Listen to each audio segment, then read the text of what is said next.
Some of us even think autism is a disease for the rich.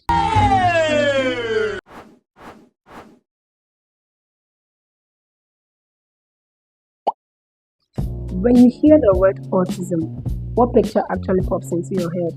Is it a child having a meltdown at the mall, or a child staring at the fan as though he's going to fall?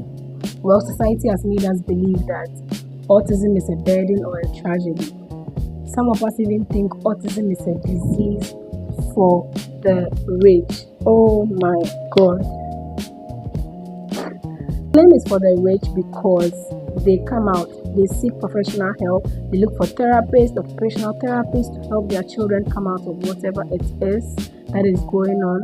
The average people like us would rather label the children as, some of us say Jimmy Jimmy and all of that, but it is not the case. Imagine you are in a world where everyone is required to write with their right hand and you are left-handed.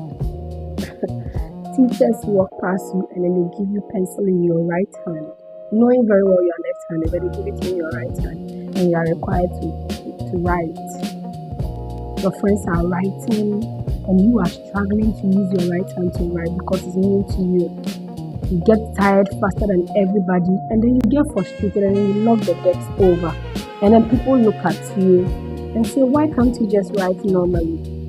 Using your right hand to write is normal? Who said that? Who lied to us?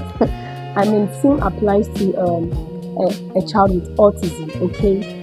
The child is used to doing something in a certain way, and then we want the child to do certain things in a particular way that we claim is normal, okay?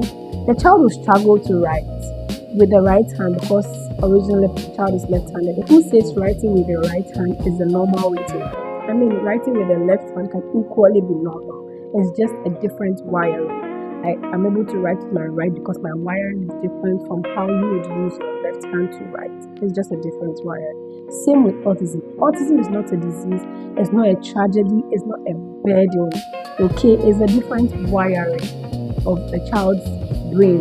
You can begin to write with your right hand very well, but it will take a lot of practice, a lot of hard work, energy, so much work put into it. This is where the speech therapist, the occupational therapist, the behavioral therapist comes to play for a child with autism. They help, they facilitate the child to do certain things he or she is not able to do on their own.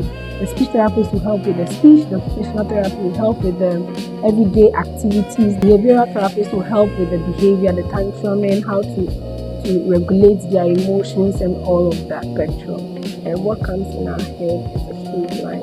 It's not a straight line where at one end you have a child with severe autism and then he or she needs a high level of support, and the other end you have a child with autism that is quite mild that needs minimal support. It's not like that. When you look at a child with autism's brain or you observe their behavior, you see something called spiky profile. Like some goes up, some goes down. The spiky profile is such a broad topic, so we are going to treat that one in another video. If I should add that to this, it's going to be too lengthy, and I don't want to bore you people up. So we'll do that in another video, okay? If you watched to this point, you are an OG.